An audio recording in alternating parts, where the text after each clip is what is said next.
Anak-anak, hari ini kita akan mempelajari tentang mengidentifikasi teks cerita fantasi bersama saya, Bu Nike. Kompetensi dasar yang akan kita capai adalah 3.3, mengidentifikasi unsur-unsur teks narasi, cerita imajinasi yang dibaca dan didengar. 4.3, menceritakan kembali isi teks narasi, cerita imajinasi yang didengar dan dibaca secara lisan, tulis, dan visual. Tujuan pembelajaran. Setelah melaksanakan pembelajaran, peserta didik mampu 1. Menentukan pengertian teks cerita fantasi. 2. Menentukan unsur-unsur teks cerita fantasi. Topik pembicaraan. 1. Pengertian teks cerita fantasi. 2. Unsur-unsur teks cerita fantasi. Pengertian cerita fantasi. Cerita fantasi adalah cerita yang terdapat unsur magis, misteri, kesaktian, atau hal supranatural yang lain. Unsur-unsur cerita fantasi. 1. Tema. 2. Tokoh. 3. Penokohan. 4. Amanat. 5. Alur. 6. Latar. Tema adalah gagasan yang mendasari cerita. Tokoh adalah pelaku dalam cerita, bisa orang atau makhluk lainnya. Terdapat tokoh utama dan tokoh pembantu atau tokoh sampingan. Unsur yang ketiga, penokohan, adalah pemberian karakter pada tokoh. Tokoh memiliki keunikan atau kesaktian. Terdapat tokoh protagonis atau tokoh yang baik dan juga tokoh antagonis atau tokoh jahat. Unsur yang keempat, amanat, yakni pesan yang disampaikan penulis. Unsur yang kelima, alur, yakni rangkaian jalinan cerita. Terdapat alur maju, alur mundur, dan alur campuran. Rangkaian peristiwa atau alur cerita fantasi menggunakan berbagai latar yang menerobos dimensi ruang dan waktu. Unsur yang keenam, latar, tempat dan waktu kejadian, serta suasana dalam cerita. Cerita fantasi memberdayakan percampuran latar cerita dengan memfantasikan latar masa lalu, masa kini, dan masa mendatang. Cerita fantasi memiliki latar yang masih ada dalam kehidupan sehari-hari dan latar yang tidak ada pada kehidupan sehari-hari. Contoh teks cerita fantasi. Elisa dan 3 butir jagung emas. Di sebuah gubuk tua, tinggallah seorang gadis bernama Elisa bersama ibu dan adiknya. Ayahnya telah meninggal, sehingga tulang punggung keluarga hanyalah ibunya. Elisa harus putus sekolah karena ibunya sudah tidak sanggup membiayai sekolahnya. Untuk membantu ibunya, Elisa bekerja pada tetangganya yang memiliki rumah besar. Pada suatu pagi, ketika hendak bekerja, Elisa melihat kakek tua. Kakek tua itu tampaknya sangat lelah dan tersungkur di jalan. Kakek itu lalu meminta tolong, dan Elisa segera membantu kakek tersebut. Elisa kemudian mengobati luka kakek, sembari berbincang. Kakek menanyakan tentang hidup Elisa, dan Elisa menceritakan semuanya. Setelah cukup beristirahat, Elisa menawarkan untuk mengantar si kakek. Akan tetapi, kakek tua menolak dan memberikan sepotong kain. Di dalam sepotong kain yang diberikan kakek tua, terdapat 3 butir jagung berwarna emas. Kakek itu berpesan bahwa jagung ini adalah jagung ajaib. Jika ditanam dengan ikhlas dan sabar, maka akan membuahkan hasil yang memuaskan.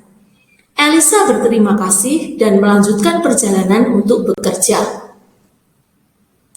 Setelah pulang, Elisa menceritakan kejadian dan jagung emas kepada sang ibu. Sang ibu lalu meminta Elisa untuk menanam jagung tersebut di belakang rumah.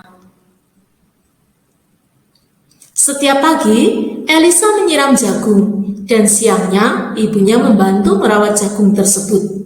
Setelah jagung tersebut tumbuh, betapa terkejutnya Elisa ketika hendak memasak jagung, tapi seluruh biji jagung tersebut terbuat dari emas. Elisa kemudian menceritakan kepada sang ibu. Keduanya berencana menjual jagung emas itu.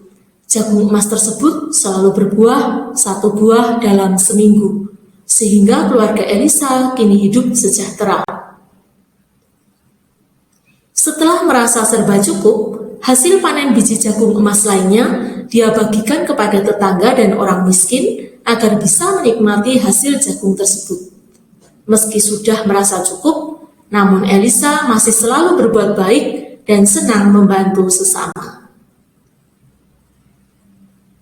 Mari kita mengidentifikasi unsur-unsur teks cerita fantasi tadi. Unsur-unsur teks cerita fantasi Elisa dan 3 butir jagung emas. Tema: kebaikan hati, berbagi dengan yang membutuhkan, saling menolong. Alur: maju. Tokoh: A. Elisa, ibu, adik. Kalimat pendukung: di sebuah gubuk tua, tinggallah seorang gadis bernama Elisa bersama ibu dan adiknya. B. Kakek tua. Kalimat pendukung: pada suatu pagi ketika hendak bekerja, Elisa melihat kakek tua. Penokohan: A. Penokohan Elisa. 1. Wataknya baik, senang membantu, dan juga baik hati. Kalimat pendukung: meski sudah merasa cukup, namun Elisa masih selalu berbaik hati dan senang membantu sesama. Watak Elisa yang kedua yakni rajin. Kalimat pendukung: setiap pagi Elisa menyiram jagung dan siangnya ibunya membantu merawat jagung tersebut. B. Penokohan ibu. Wataknya baik, rajin, senang membantu. Kalimat pendukung: setiap pagi Elisa menyiram jagung dan siangnya ibunya membantu merawat jagung tersebut. C. Penokohan kakek tua. Wataknya baik, tahu membalas budi, dan memiliki keunikan, yakni punya jagung emas. Kalimat pendukung: setelah cukup beristirahat, Elisa menawarkan untuk mengantarkan si kakek. Akan tetapi, kakek tua menolak dan memberikan sepotong kain. Di dalam sepotong kain yang diberikan kakek tua, terdapat 3 butir jagung berwarna emas. Latar: 1. Latar tempat, yakni gubuk tua. Kalimat pendukung: di sebuah gubuk tua, tinggallah seorang gadis bernama Elisa bersama ibu dan adiknya. Ayahnya telah meninggal sehingga tulang punggung keluarga hanyalah ibunya. 2. Latar waktu, yakni pagi hari. Kalimat pendukung: pada suatu pagi ketika hendak bekerja, Elisa melihat kakek tua. Amanat: dalam hidup ini, manusia hendaknya saling berbagi dengan sesama yang membutuhkan. Identifikasi teks cerita fantasi Elisa dan 3 butir jagung emas berdasarkan ciri umum yang ditonjolkan dari cerita fantasi tersebut. 1. Ada keajaiban, keanehan, kemisteriusan, yakni jagung berbuah emas. 2. Ide cerita berisi daya khayal penulis. Nama tokoh, peristiwa dalam cerita tidak ada di dunia nyata, hanya rekaan penulis, dan bertema magis. 3. Tokoh kakek unik atau memiliki kesaktian. 4. Bersifat fiksi atau fiktif, tidak berdasar dunia nyata.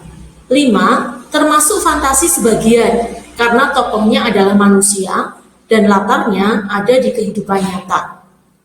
6. Secara kebahasaan menggunakan kata ganti dan nama orang sebagai sudut pandang penceritaan, yakni Elisa, ibu, dan kakek tua.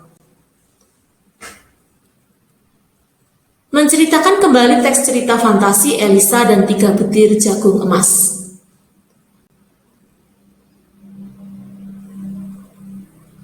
Elisa seorang gadis miskin yang tinggal bersama ibu dan adiknya. Suatu pagi, saat akan berangkat bekerja, dia menolong seorang kakek yang jatuh. Lalu kakek itu memberinya 3 butir jagung ajaib. Biji jagung itu ditanam Elisa dan berbuah jagung emas. Elisa dan ibunya menjual jagung emas tersebut. Kehidupan keluarga Elisa pun menjadi sejahtera. Jagung itu berbuah 1 biji per minggu. Elisa membaginya kepada para tetangganya yang miskin. Nah, anak-anak, ini tadi salah satu contoh menceritakan kembali teks cerita fantasi menggunakan bahasa kita sendiri. Anda bisa menceritakan kembali dengan menggunakan gaya bahasamu. Yang penting tidak mengurangi isi cerita, meskipun menggunakan bahasa yang lebih singkat. Bagaimana anak-anak? Sudah jelas ya? Begini tadi pembelajaran kita hari ini tentang mengidentifikasi teks cerita fantasi. Semoga bermanfaat dan juga semoga mudah untuk kalian pahami. Terima kasih.